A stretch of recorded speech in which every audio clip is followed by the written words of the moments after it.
এখানে আমি দিয়ে দিয়েছি সামান্য পরিমাণে তেল। এবার আমি আর একটা প্রিপারেশন আপনাদের করে দেখাচ্ছি। দিয়ে দিলাম একটা শুকনো লঙ্কা, শুকনো লঙ্কা আর বেশি দেবো না, শুকনো লঙ্কা বেশি খাওয়া ভালো না, সেই জন্য দিয়ে দিলাম দুদিনের ডাল, তাই দিলাম 4টে কাঁচা লঙ্কা, আর দিয়ে দেবো এই কেটে রাখা পেঁয়াজটা।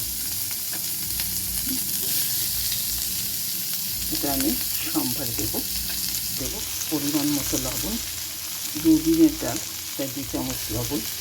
এই পেঁয়াজটা ভাজতে গেলে লবণটা দিলে পরে দেখবেন পেঁয়াজটা আমার কত সহজে তাড়াতাড়ি ভাজা হয়ে যাবে। এই দেখুন ভেজে নিচ্ছি। আর এর সঙ্গে আর একটা জিনিস দিয়ে দেবো পেঁয়াজের সঙ্গে, সেটা হলো এই 5-6 কোয়া রসুন। এই রসুনটা দিয়ে দিলাম।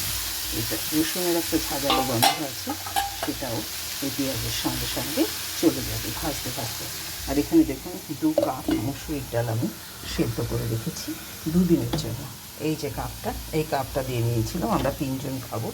2 দিনের ডাল এই দেখুন সেদ্ধ করে গলে গেছে মসুরির ডাল। এই মসুরির ডালটাকে আমি রসুন পেঁয়াজ দিয়ে সম্বার দিয়ে মসুরির ডালটা চটজলদি রান্না করবো, যাতে রং হয় তার জন্য দিয়ে দিলাম পেস্ট করা কাঁচা হলুদ। এটা আমি দেখুন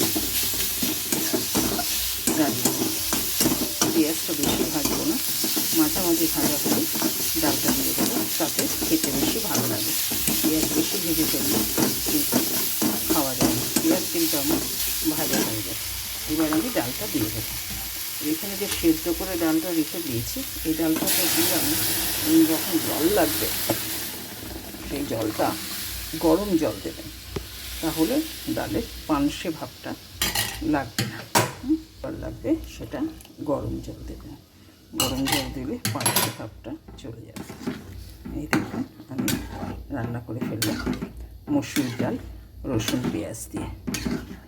একটু ফুটে উঠবে, নামিয়ে নেব। দেখুন কড়াইতে